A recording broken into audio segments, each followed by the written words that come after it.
Anytime you're using a tool that cuts in the woodshop, you need safety glasses.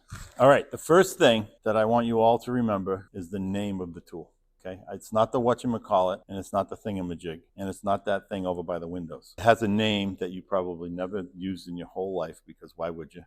All right, it's called a radial arm saw. The word radial comes from the word radius. Amy, what's a radius? You know what it has to do with? Has to do with a circle. What about the circle? It cuts. Half the diameter. Very good, Cole. All right, so picture this. This is the middle of the circle back here, and this arm can actually pivot half the diameter of the circle.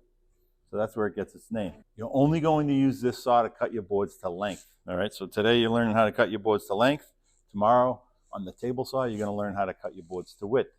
All right, this one you're going to use to cut across the grain, and that one you're going to learn to cut with the grain. That means you're cutting across the grain. These lines, right? That's the grain of the wood, and we're going to be cutting across only. Sometimes I've seen kids, we hope that it doesn't happen because I explain it to you guys every single time, but you don't ever want to cut with the grain on the radial arm saw. So you're not going to cut your boards to width over here, all right? Because the angle of the teeth are not set up to cut long fibers. The long fibers, so the fibers are laying here like this, all right? And it tends to want to ride up on the wood if you cut it this way. But when you cut across the short way, it doesn't have an issue, okay? So if you come over here and you start to cut like this, I'm probably going to know you're doing it from across the room, because it's going to sound different. Yeah, it's going to sound different. It's going to probably smoke maybe, all right? It doesn't really like doing it at all, all right? It will probably get through it, all right? But it's not the safest thing to do, and it certainly isn't good for the saw. So we're going to try to remember this, okay? We're only going to cut across the grain. So we're cutting our boards to length. Now, before you guys came in, I took this. What angle is this? 90-degree angle. This is called a framing square, okay? We use it when we're building houses and projects too. But we put this up against this wooden thing. This wooden thing is called a fence. All right, this has a fence. The table saw has a fence. We want to keep our boards tight to the fence. So what I've done is I put this tight to the fence, and I made sure, because this can actually turn, right? You can see up here all the different angles. We can actually turn this, but I've set it for 90 degrees. So now all you guys have to worry about is keeping your board tight to the fence, and you'll automatically get a 90-degree cut. However, a couple of things to keep in mind. One thing is sawdust can build up, perhaps over time. Okay, and then Henry comes over and he's really careful about marking his board, and he comes over and he lines it up, and he doesn't realize that there's sawdust behind it, and he makes his cut, and now his cut's not 90 degrees. And he builds his whole bookcase, and this happens periodically, and his bookcase looks a little crooked. This could be right where the start of that problem comes, all right, because you're not getting 90-degree angle cuts. So make sure that that's not there. The other thing I've seen is same problem. Kid puts his pencil there, and because you're so focused over here on lining it up, you don't realize there's a pencil behind it. So all that stuff, try to keep in mind. Don't allow that to happen to you. So you're going to look right here and make sure it's tight. Now, when you push this up against the fence and it's tight right here, you might look down here on some boards, and it might be away from the fence because the board's not perfectly straight all the way. Don't worry about that so much. All right, just make sure that this portion is tight to the fence. All right. That's the key. When I buy my lumber, I ask the lumber company to plane it down. So they plane it to 3/4 of an inch. And I also ask them to rip one edge straight, and then I don't rip the other edge. But you have to pay attention to this, because one edge is smooth and one edge is rough. Whenever you're putting your boards up against the fence, make sure you put the smooth side against the fence. When I bring the board over from the wood shelf, the end of the board probably isn't going to be 90 degrees, all right, because it came directly from the lumber yard, and they don't really care if the boards are 90 degrees. And you'll also notice that on the end of the boards over there, you'll see paint. See how they kind of painted? They might be red, they could be green, black. The reason why there's paint on there is because when they cut the trees down, they paint the end of the tree so that the moisture doesn't come out so fast and it doesn't crack and split. It'll still do it somewhat, but it keeps it from happening so that they get to use more of the wood. For you, if you see black on the end, that just tells you that, oh, this board's never been cut. So anytime you bring a board over from there, you have to square the end first. You're going to hear me say this, probably a couple times you'll hear me say, Cole, did you square the end? Because what I'll see is Cole will be over here. I'll see him walk over with his board. He'll put his tape measure on the end and he'll start measuring. And then the first thing I say is, did you square the end yet? What that means is, did you take a little tiny bit off the end before you measure? All right, you don't want to measure and cut it because you'll have this end nice and square and then this end will be rough. So you want to square it first. So this is how you do that. You're just going to put your board against the fence.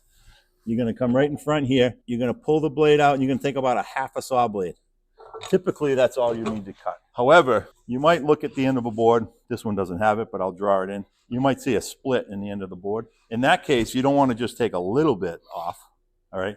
You want to take off the whole split. Make sense? You don't want to start with a board that has a big split in it.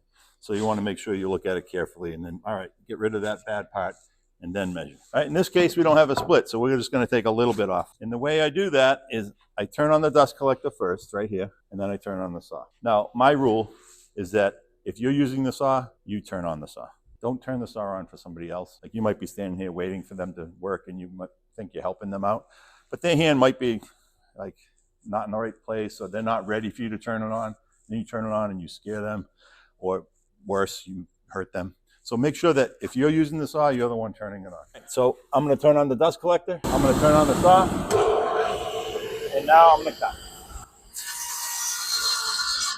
One thing I want you to recognize is when I cut that, I just came out far enough to cut through it and then I went back. I didn't come way out here. If you're cutting a little tiny board, you just need to come out far enough to cut through it. Keep an eye on where the blade is. Once you see that you're all the way through, then you can go back. That's a very good habit to get into for safety on every cut, but also when we're cutting using a stop block that you see over here. I'll explain that after you guys are done cutting. All right, so the end of my board is cut. Now we're gonna mark it. We're all gonna do this in just a minute. You're gonna make a mark at 2 inches. You're gonna line it up and you're gonna cut it. If you get it exactly right, you get an A+. If you're a 1/16 of an inch off, you get a B. An 1/8 off is a C. 3/16 is a D. And if you're a 1/4 inch or more off, you flunk for today. It's exciting, right? If you don't get an A+, you get to go again at the end.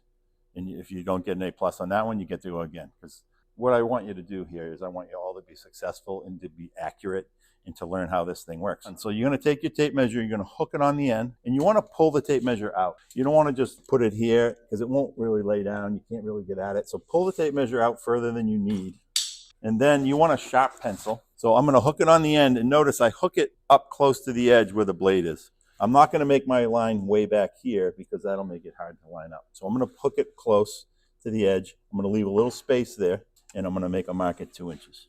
And notice it's really thin and it's really short. All you need to do is you have to know where you're going to start your cut. The saw is automatically going to cut 90 degrees. So you don't need to have a line that goes all the way across. Now that I have a starting point, I have to know what side of the line I want to cut on. Because this blade is not a laser. It has some thickness to it. It's actually 1/8 of an inch thick. Okay? If I put the blade on the wrong side of the line, I might lose part of the piece I want to keep. So if I want this piece to be 2 inches, I have to make sure that I put the blade on the side that I'm not keeping. So I call this the keep side, and I call this the waste. As long as you remember, always keep your blade on the waste side of the line, then you're going to do it right every time. Now, in some cases, you might hook the tape measure down here, and you're cutting like a 5-foot piece. All right, and this is the keep side. In that case, I would have to put the blade on the other side of the line, right? Because I don't want to lose part of that 2 inches or part of whatever it is that I'm cutting. So I'm going to line it up right now, and I'm actually going to lock it. You guys aren't going to do that, but I'm going to lock it so you can each do this. When you're lining it up, you can't line it up from over here. You can't line it up at an angle. You have to get your face all the way over here in front. It's almost like shooting a gun. I don't know if you've ever, like, close your eye and you line up the two sights. In this case, you don't want to see the sides of the blade. You just want to see the teeth. So I usually get in front. I close one eye. I can see the teeth. I bring it out, and I make sure that the blade is touching the line. And you'll see that in just a second. So my blade isn't over the line. All right, it's not on top of the line. And it's not to the right of the line. It's to the left of the line, but it's touching the line. When I'm all done with this cut, hopefully, I'll see a little bit of that line on my keep piece. All right, so take a look, Henry. Everybody get right in front, take a look, because you're going to do this in just a second, and I want you to see what it looks like. See how the blade's touching the line over here? Yeah. Okay. If you, Amy, you want to see? Cole, you remember how this is? James? You want to take a look? Okay. You good? All right. All right, I'll make this cut, and then you're each going to do it. Your left hand goes over here. Your right hand goes here. You can see how safe it is. As long as you keep your body parts out of the path of the blade, there's really zero chance of you getting hurt with this saw. Okay. Are there any questions? I'll go over a little bit more after you guys make a cut, but I want you to make a cut first. We're going to go ladies before gentlemen, shortest to tallest today. So you're going to hook it on the end. You're going to mark it at 2 inches. All right, so you're going to actually hold this with your left hand. You're going to pull this out and you're going to line it up. Good? All right, so now you can let the saw go back. You're going to turn on the dust collector.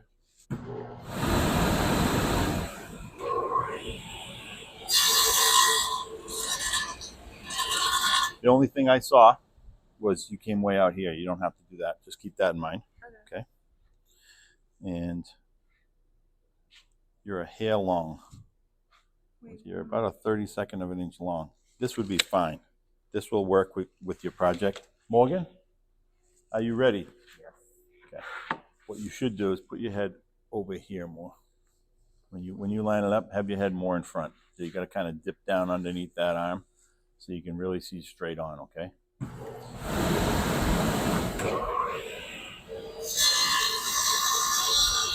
You went on the wrong side of the line. It's exactly 1/8 of an inch short, which tells us that you went on the wrong side of the line. So that is a C. It's not a sad face, but it's not a happy face either. You got the straight face. You get to go again at the end. It's all right. It's a common mistake. You aren't the first one to make it, trust me. But I want you to do it again at the end so that you get it perfect.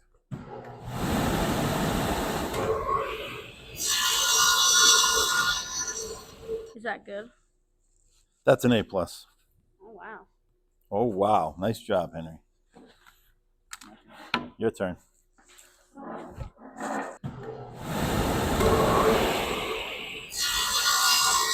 See a line?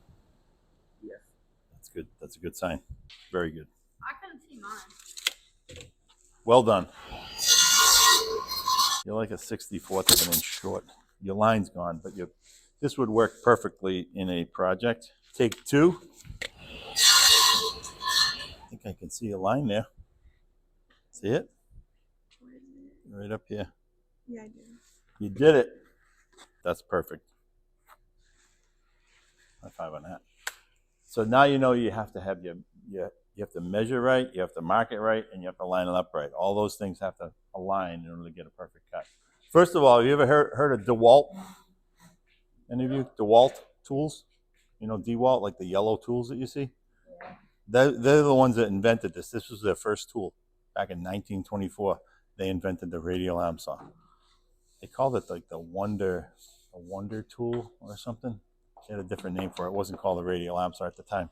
Anyway, they developed this to be like a multi-tool that people could buy, and you could do multiple things. You can cross-cut. You can actually take this out, turn it, and lock it in like I was locking it in, and you can actually do rip cuts with this thing. You could change out, instead of putting a blade on here, you can put cutters on here, all different things. We're only going to use it to cut 90 degrees, all right? We have a chop saw, a miter saw right over there. If we're going to cut any angle cuts, we could do it here, but the time it takes us to set this up, we can go over there, set it up, make 3 cuts, 4 cuts before we even get this thing set up.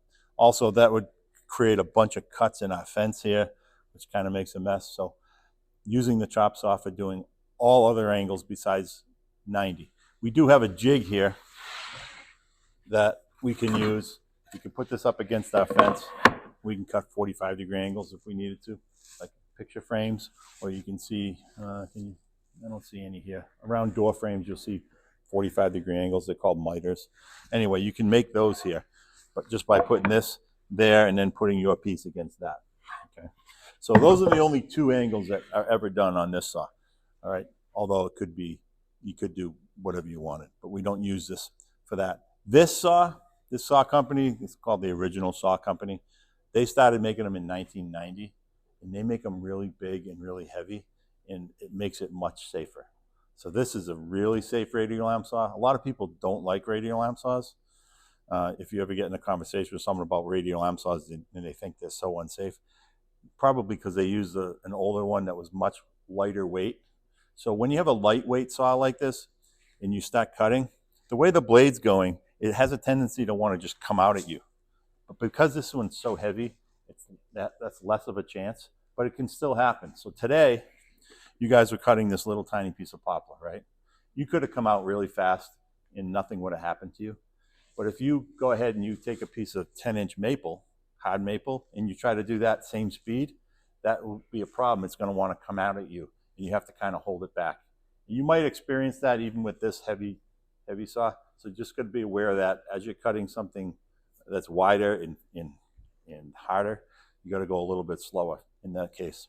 The other thing that I want to explain is if you were cutting pieces, let's say for like an Adirondack chair, you had to make 13 seat slats last year when you made yours, right? So you're going to do the exact same thing that you guys just did. He has to make 13 pieces all the same length. You hook the tape measure on the end. Let's say that they're 18 inches long. Okay, we line it up right where we want it, which is exactly where I have this thing set up at. But I take a block, okay, just any old block. I like to put a little chamfer, this is called a chamfer, on the bottom of this so that when I put this here, sawdust has a place to go.